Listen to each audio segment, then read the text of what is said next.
My first real encounter with addiction, I was the tender age of 19.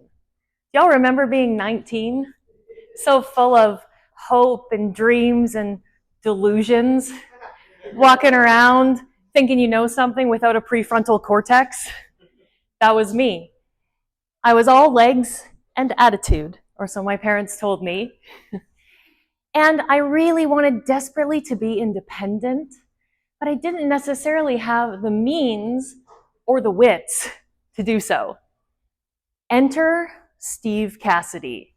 Now, let me tell you, for a 19-year-old girl, Steve was a prize. He was 6'2"-ish, blonde. This is like early 90s. Blonde, feathered hockey hair. Steely blue eyes with dark rimmed eyelashes, broad shoulders, leather jacket, tight Levi's, snakeskin boots, and a cigarette dangling precariously out of his mouth at every opportunity. He was a prize. He was a bad boy.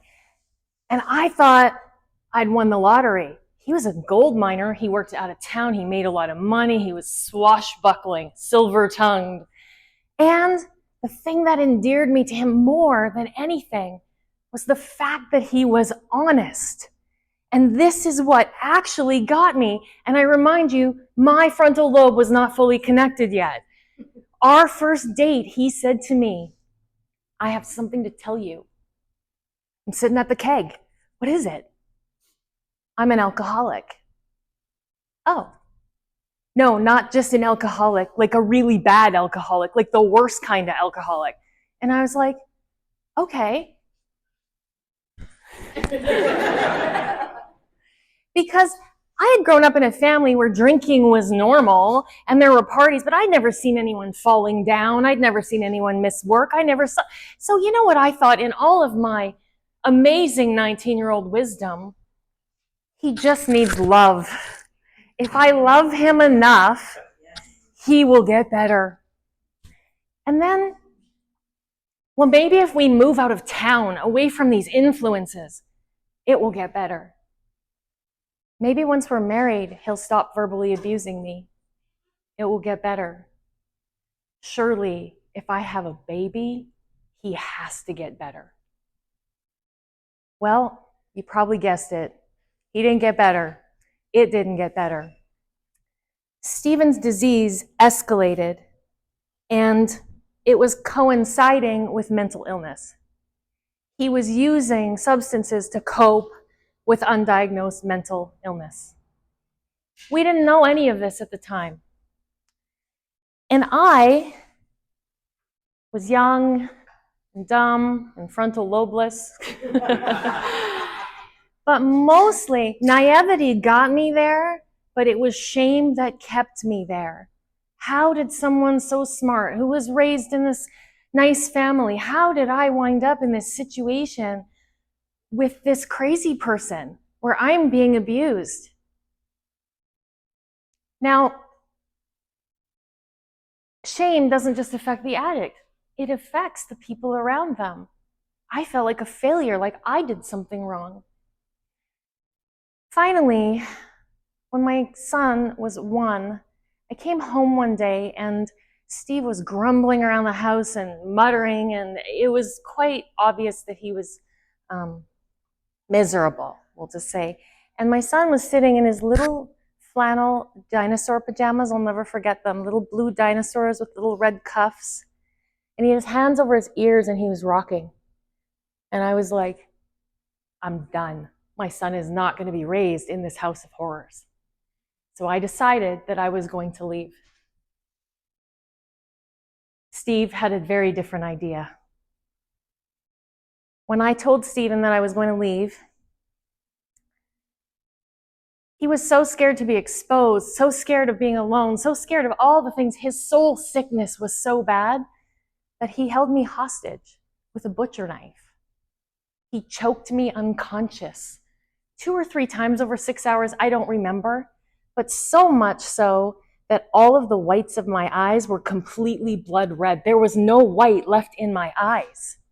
I looked like a monster. I honestly thought that I was going to die there. When I eventually took a risk and grabbed my son and bashed open a door and went running down the street in my bare feet, screaming, "Help me," I thought, it's over. I made it. And eventually, Steve went to prison, and I put one foot in front of the other.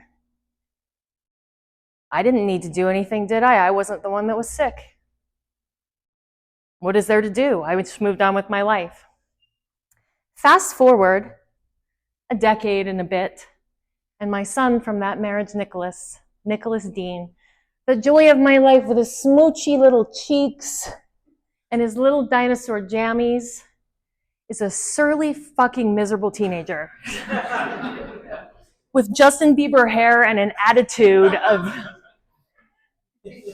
And he had a chip on his shoulder about his dad. He was angry at the world.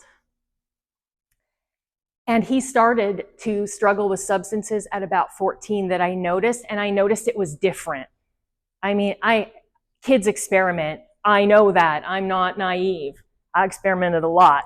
But I could tell that it was different. And how I knew it was different was Honest Steve told me a story.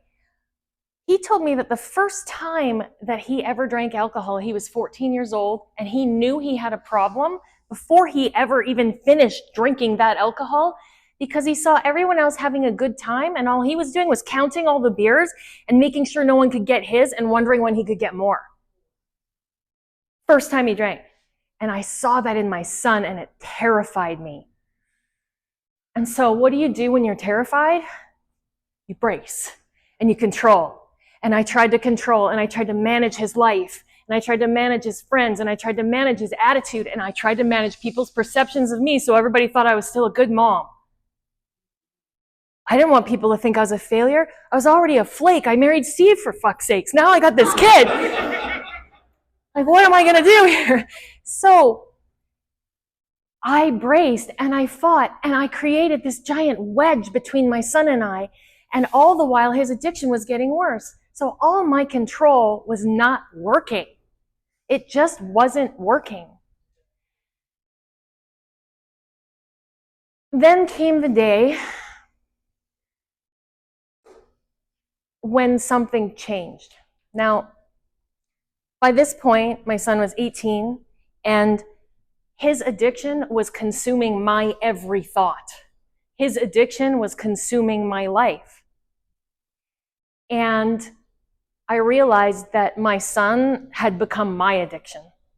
And this is what happens when you love an addict. My son had become my addiction. I couldn't sleep. I couldn't eat. I was worried where he was all the time, every day. It was my addiction. But I didn't know what to do about it. And then one day, my husband, Chris, who's here, I didn't have the courage to go downstairs and look under his bed. And I asked Chris to. And Chris found a needle and a spoon.